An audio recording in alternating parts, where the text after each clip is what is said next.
Hi friends, welcome to Shri love circle.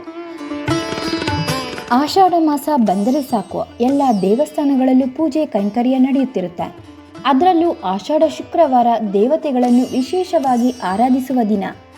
ನಾಡ ದೇವತೆ ಚಾಮುಂಡೇಶ್ವರಿ, ಶೃಂಗೇರಿ ಶಾರದಾಂಬೆ, ಗೊರವನಹಳ್ಳಿ ಲಕ್ಷ್ಮೀದೇವಿ ಹೀಗೆ ರಾಜ್ಯದ ಹಲವು ಸ್ತ್ರೀ ದೇವತೆಗಳಿಗೆ ಶ್ರದ್ಧೆ ಭಕ್ತಿಯಿಂದ ಪೂಜೆ ಸಲ್ಲಿಸಲಾಗುತ್ತದೆ. ಆಷಾಢದಲ್ಲಿ ಪ್ರತಿ ಶುಕ್ರವಾರ ದೇವತೆಗಳಿಗೆ ವಿಶೇಷ ಅಲಂಕಾರ ಮಾಡಿ ರಾಹುಕಾಲ ಪೂಜೆಗಳನ್ನು ಮಾಡಲಾಗುತ್ತೆ. ಈ ಮಾಸದಲ್ಲಿ ಸಂಪತ್ತು, ಅಭಿವೃದ್ಧಿ ಹಾಗೂ ಅದೃಷ್ಟಕ್ಕಾಗಿ ಸಿರಿದೇವಿ ಲಕ್ಷ್ಮಿಯನ್ನು, ವಿದ್ಯೆ ಬುದ್ಧಿಗಾಗಿ ಸರಸ್ವತಿ ದೇವಿಯನ್ನು ಹಾಗೂ ಶಕ್ತಿ, ಧೈರ್ಯ, ಸೌಭಾಗ್ಯತನಕ್ಕೆ ಆದಿಶಕ್ತಿ ಪಾರ್ವತಿಯನ್ನು ಆರಾಧಿಸಲಾಗುತ್ತದೆ. ಆಷಾಢ ಮಾಸದಲ್ಲಿ ರಥಯಾತ್ರೆ, ಚಾತುರ್ಮಾಸ ಯಾತ್ರೆ, ವ್ರತಗಳು ಹೆಚ್ಚಾಗಿರುತ್ತೆ.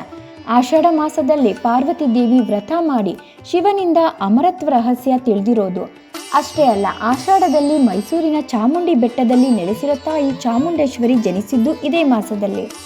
ಇದೇ ಕಾರಣಕ್ಕೆ ಆಷಾಢದಲ್ಲಿ ತಾಯಿ ಆಲಯದಲ್ಲಿ ಪ್ರತಿದಿನ ವಿಶೇಷ ಪೂಜೆಗಳು ನಡೆಯುತ್ತದೆ.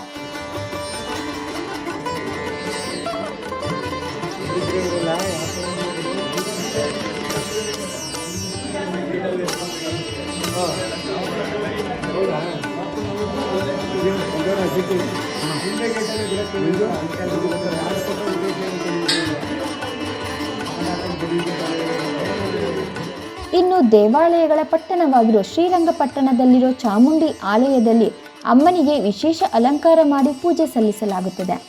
ಈ ಆಷಾಢ ಮೊದಲ ಶುಕ್ರವಾರ ಅಂಗವಾಗಿ ಹಸಿರಿನ ಗರಿಗಳು, ಹೂಗಳಿಂದ ಗ್ರೀಷ್ಮ ಅಲಂಕಾರ ಮಾಡಲಾಗಿದೆ. ಗರ್ಭಗುಡಿಯಲ್ಲಿ ಕಂಗೊಳಿಸುತ್ತಿದ್ದ ತಾಯಿಯನ್ನು ನೋಡಲು ಭಕ್ತ ಸಾಗರವೇ ಹರಿದು ಬಂದಿತ್ತು.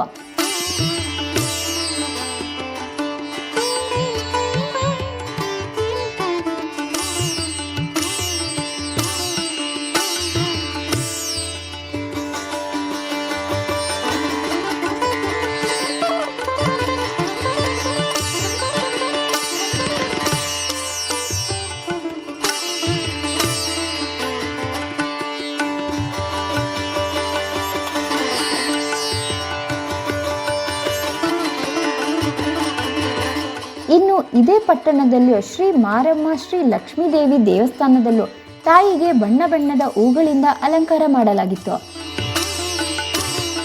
ಬೆಂಗಳೂರಲ್ಲೂ ಹಲವು ಶಕ್ತಿ ದೇವತೆಗಳಿಗೆ ವಿಶೇಷ ಅಲಂಕಾರ ಮಾಡಲಾಗಿದೆ.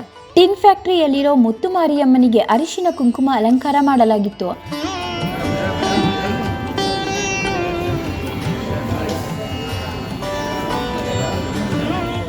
ಹಾಗೆ ಮತ್ತೊಂದು ಪ್ರಸಿದ್ಧ ದೇವಸ್ಥಾನವಾದ ಬನಶಂಕರಿ ಆಲಯದಲ್ಲಿ ಬನಶಂಕರಿ ಅಮ್ಮನಿಗೆ ಡ್ರೈ ಫ್ರೂಟ್ಸ್ ಅಲಂಕಾರ ಮಾಡಲಾಗಿತ್ತು.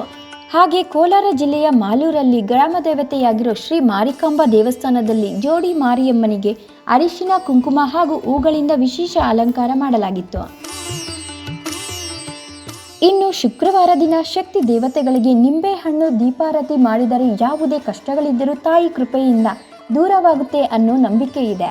ಈಗ ಆಷಾಢ ಶುಕ್ರವಾರವಾದ್ದರಿಂದ ಮತ್ತಷ್ಟು ಪ್ರಾಮುಖ್ಯತೆ ಇದ್ದು ಭಕ್ತರು ತಮ್ಮ ಇಷ್ಟಾರ್ಥ ಸಿದ್ಧಿಗಾಗಿ ನಿಂಬೆಹಣ್ಣಿನ ದೀಪ ಸಹ ಬೆಳಗಿಸಿದ್ದಾರೆ.